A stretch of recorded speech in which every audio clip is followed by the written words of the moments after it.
Hey guys, what is up and welcome to week 2 or episode 2, whatever you want to call it, of Wednesdays with Weeby. Wow, you guys really enjoy this series, so I'm sure this is going to be one that sticks around for a long time. The feedback that I got last week was terrific, so thank you very much for that. And yeah, I guess we better get on with the questions. Quickly, before I do get on with the questions, as a matter of fact, I would like to quickly mention thank you to everyone the past few weeks that has subscribed to me. The channel growth has been unbelievable, to say the least. I mean, what is that? Nearly, I would say that's... Let's have a look real quick. I've got my thing open on my second monitor. Hang on. 3,400 subscribers. So that's nearly 400 subs within a month. Some channels haven't even got that in a year, okay? So thank you very much for that. It is greatly appreciated. Thank you very much for all of your support and all of your kind words. But without further ado, on to the questions. So, first question comes in from Connor Bond. And he actually has two questions. And one of them is, what do you think about the War Thunder ground forces? First of all, to answer that question, I think there's a lot of opportunity for Gaijin to do well with it if they play it out correctly. If they make it more historical based rather than, you know, arcade based, there could be a lot of potential there. But at the moment, I mean, it's fun, but it's not something I would turn to over something, say, warships or aircraft. I like to be able to use multiple resources or assets, shall we say, in a game at the same time, which is why I like Arma 2. Arma 2, you've got that mixed joint ops of military ground units, that may be infantry, armor, transport, anything like that. Then you've got the air operations, so you've got your attackers, A-10s, you've got your F-35 Lightnings, you've got your Harriers, you've got your Black Hawks for transporting troops, etc., etc. That's what I like, the massive scale battles. But in War Thunder at the moment, I don't think that's the way they want to go, which is kind of upsetting. I would hope World War game mode is going to show the introduction of somewhat like that game mode. I would like to see that in game, because if you could imagine 40 B-17 flying fortresses, each piloted by a player around the world, that has to take off from RAF Duxford in England, fly to France, and then on to Berlin to drop bombs, then get back. It's, you know, something like that is absolutely incredible for me. Just the idea of that would be absolutely terrific. So, I hope that answers your first question, but progress is good so far, so I'm not going to judge ground forces as of yet. His second question is, were you inspired by Mingles with Jingles to do Wednesdays with Weeby? Very much so, yes, although it wasn't just Mingles with Jingles that inspired me. There was a lot of other channels that I saw this level of interaction. I thought, I want a piece of that. I like this whole question and answer feel, because it's more connecting to you guys. You get to know me better and I get to know my audience a little better. So, yeah, I guess that's why I kind of did this. Because it's just nice to be able to talk to you casually and not, you know, be in commentator mode, so to speak, because this is just, I can just relax. You know, I've got a cup of coffee right here, I've got music playing in the background currently.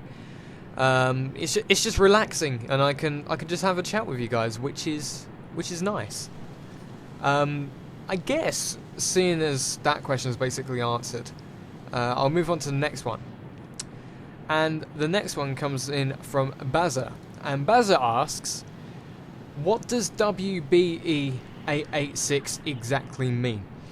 You have no idea how many times I have been asked this question. There is a story behind this question. Back when I first got my PlayStation 3, or more to the point when my dad got a PlayStation 3, I go around my dad's every Sunday. His username was WB886V. Now, what that originally came from is that particular letters and numbers was my dad's first car number plate. So that's where it originated from. But when I actually made my own account, I just did WB886 without the V. So that stuck with me for over 4 years. So that's what I'm known for now, you know. I'm not going to change my name, so stop asking. Okay, that's what I'm known for. It's a random number of letters and numbers. But it originally came from my dad's PlayStation 3 network account. So, fun fact there. So, yeah. I don't think I would have come up with any other name for my user. I don't think I would be able to, if I'm honest. I couldn't imagine myself under a different name. I just couldn't. I've had this name for nearly, yeah, as I said, 4 years, possibly even 5 now. So I've kind of, it's become a part of me, you know. I wouldn't be able to, there's no way I'll be able to go back from this username now. This is what I know and love, so I'm going to stick with it. But yeah, I mean, I hope that answers your question. Some usernames are very odd, and possibly mine's one of the more odder in the community, to say the least, because it doesn't really make sense. But I guess, I hope that's an eye-opener for some of you guys, and yeah, that's where it came from. So next question comes in from Raven, and his question is, what is the most memorable time of War Thunder you can think of in the early days of you playing the game? Let's get this show on the road. I'm vaguely remember I believe what was my most memorable moment is probably when myself and a former friend of mine, Lewis, were playing War Thunder together in Wellingtons. He had bought a German captured Wellington, I had my British one, and we were base bombing. And what happened is we were around 4,000 to 5,000 meters altitude, and what we had done is we had base bombed, but we'd seen this BF-109 come up to meet us. This was when I used to play arcade and not realistic. And what we had done is we'd dropped the bombs, we moved to turn away, but without realising, Lewis had levelled out, and I went straight into the back of his Wellington with mine, and they did a spiral dance all the way down to the ground with the 4,000 pounder going off, spinning in circles off into the distance, engines catching on fire, fuselages being ripped in half, loads of it. So I would say that was probably my most memorable moment, but the most funny moment I would have had as a newbie in War Thunder was probably when I had unlocked the Spitfire Mark II, because back then the Spitfire Mark II, and probably technically still is today, is a god plane. It was, this was going back a while. What was it tier 5? I believe the Spitfire Mark II was a tier 5, because there wasn't a Spitfire Mark IIA. There was only the Mark IIB, and it was just called the Mark II. So that's what I'm trying to remember at the moment. I think it was a tier 5. Correct me if I'm wrong, but this was going back patch 1.25 at least.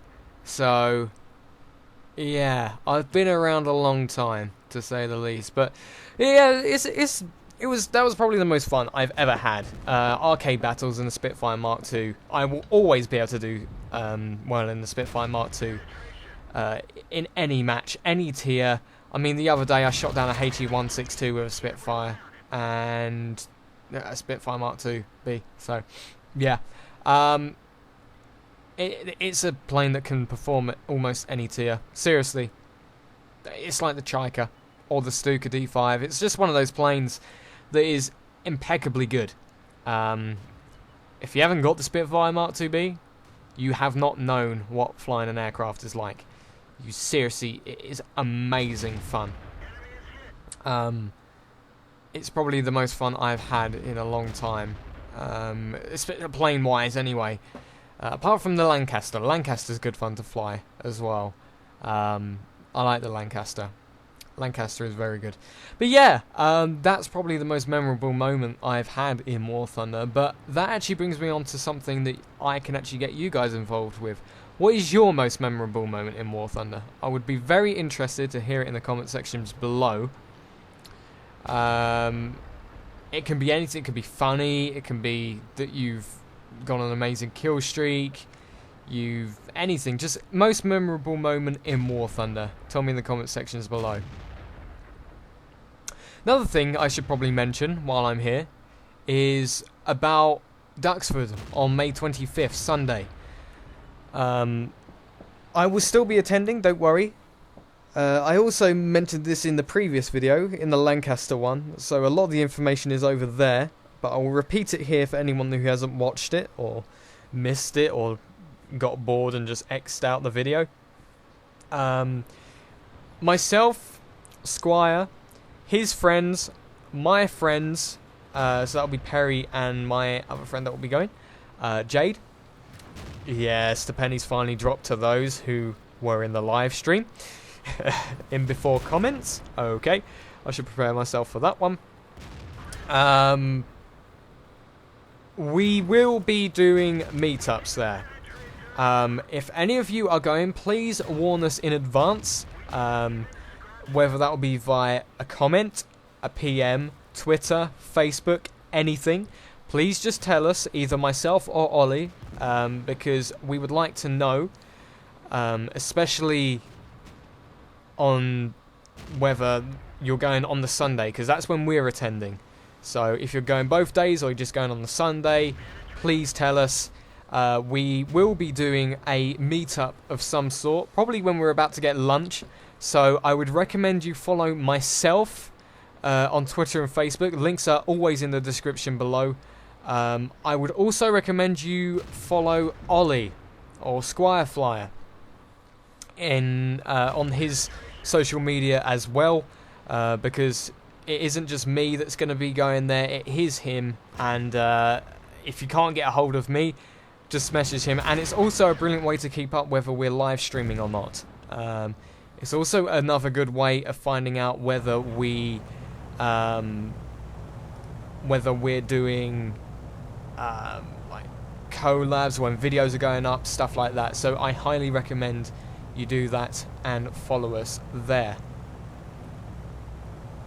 Next question comes in from Blue Toffees 1981, and his question is, what is your favourite RAF aircraft apart from the Meteors, and were you ever a cadet?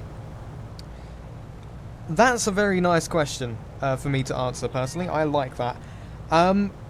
My favourite RAF plane apart from the Meteors has got to be the Spitfire.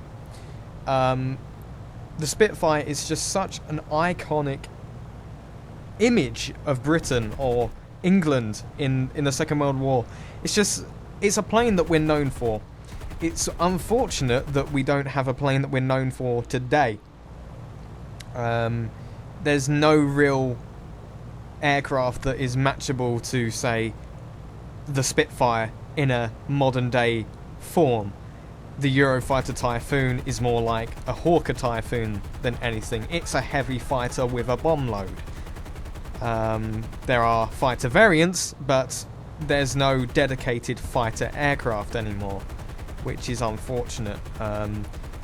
It's a shame that Supermarine has gone out of production, to say the least. They're all under one company now, which isn't all that great.